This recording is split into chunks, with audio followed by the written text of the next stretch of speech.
जो बाप दादा की संपत्ति बढ़ाते हैं वो सपूत कहलाते हैं, जो बेचते हैं वो कपूत कहलाते हैं। अब आप हमारे प्रधानमंत्री जी को सपूत कहेंगे या कपूत कहेंगे?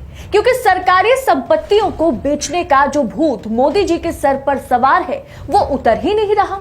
देश नहीं बिकने दूंगा कहने वाले मोदी जी ने 70 साल में जो भी देश की पूंजी बनी उसे बेचने का मन बना लिया है।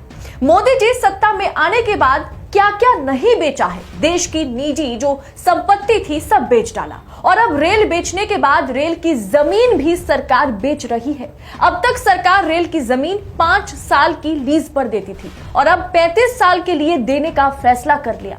सरकार इसे लीज पर देना तो बता रही है, लेकिन इसका सीधा मतलब है कि रेल की संपत्ति एक तरह से बेचना ही हुआ।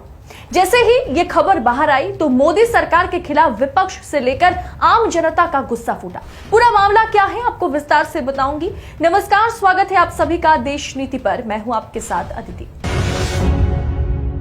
देश नीति, केवल सच्ची और पक्की खबरें। केंद्र सरकार ने रेलवे की जमीन को 5 साल की जगह 35 साल तक के लिए लीज पर देने का फैसला कर लिया। पीएम गति शक्ति प्रोग्राम के लिए रेलवे की जमीन पर लंबे समय के लिए लीज पर देने की मंजूरी दी गई। नई नीति के अनुसार अब रेलवे की जमीन 35 साल तक के लिए लीज पर प्राइवेट कंपनियों को दी जा रही है। पहले ये समय सीमा 5 साल थी। कैबिनेट की बैठक के बाद प्रेस कॉन्फ्रेंस में केंद्रीय मंत्री अनुराग ठाकुर ने ये जानकारी दी। सरकार क्या तर्क दे रही है कि निजी कंपनियों के हाथों में देने से लगभग 1.25 लाख लोगों को रोजगार मिलेगा और रेलवे की आमदनी भी बढ़ेगी। जी हाँ, यही सही बात है कि आमदनी पर ये सारी बातें जो है वो टिकी हुई है। सरकार से ना रेल संभाली गई और ना ही हवाई जहाज संभाला गया।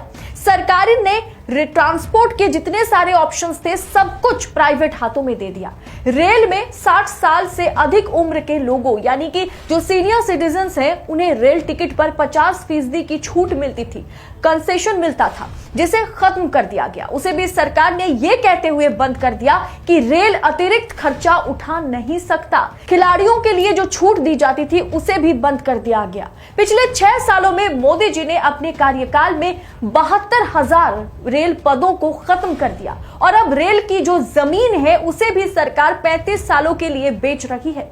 सरकार तर्क ये दे रही है कि प्राइवेट कंपनियां उस जमीन में जो प्रोजेक्ट बनाएगी उससे 1.25 लाख युवाओं को रोजगार मिलेगा। अरे जनाब, आप तो रोजगार की बात मत ही कीजिए। आपके रोजगार के वादे कितना बड़ा जुमला है वो तो हर कोई जान चुका है।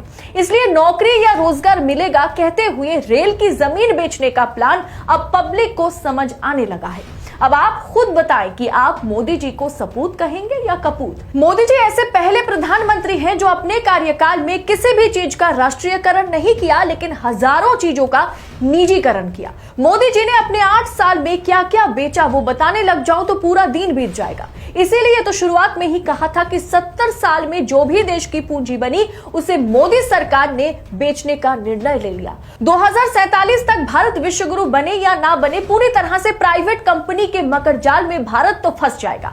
ये 2 शख्स ही पूरा देश चलाएंगे, अडानी और अंबानी। इनकी संपत्तियों में बेतहाशा बढ़ोतरी होगी, भाजपा को चुनावी फंड मिलता रहेगा और बस आप गरीब के गरीब ही रह जाएंगे, अमीर और अमीर होता जाएगा। इन तमाम मुद्दों पर गोदी मीडिया या मोदी मीडिया बात नहीं करती और ना ही करेगी। किसी पत्रकार ने आपको बताया कि मोदी जी क्यों अपना संपत्ति समझकर देश की संपत्ति बेचने में लगे हुए हैं।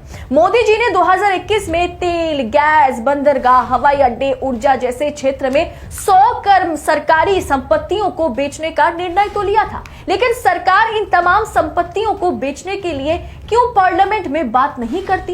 क्यों सांसदों की राय कभी नहीं मांगी जाती? सरकार सिर्फ अपना फैसला सुना देती है। क्या जन सरोकार के आर्थिक क्षेत्रों को निजी कंपनियों को सौंपा जा सकता है? क्या यह उचित है? क्या संविधान इसका इजाजत देता है? क्या सरकारी संपत्तियों को बेचना ठीक है? इन सवालों का जवाब आप जरूर सोचिएगा और कमेंट बॉक्स में मोदी सरकार की एक के बाद एक सरकारी संपत्तियों को बेचने की जो प्रक्रिया जारी है उसे आप किस हिसाब से देखते हैं हमारे साथ जरूर शेयर करें। बाकी कोई भी मीडिया इन मुद्दों पर बात करे या ना करे, हम पूरी पड़ताल के साथ आप तक ये सच पहुंचाएंगे। तो अगर अभी तक आपने देश नीति को सब्सक्राइब नहीं किया है तो सबसे पहले चैनल को सब्सक्राइब करें, देश नीति के फेसबुक पेज को फॉलो करें। आजाद पत्रकारिता को जिंदा रखने के लिए आर्थिक तौर पर भी आपका योगदान जरूरी है। इसीलिए कहती हूं कि थैंक्स ऑप्शन का जितना ज्यादा हो सके इस्तेमाल करें और फ्री जर्नलिज्म को सपोर्ट करें। बहुत बहुत शुक्रिया। आपका एक सब्सक्राइब हमारे लिए महत्वपूर्ण है। देश नीति को अभी सब्सक्राइब करें और बेल आइकन को दबाना ना भूलें।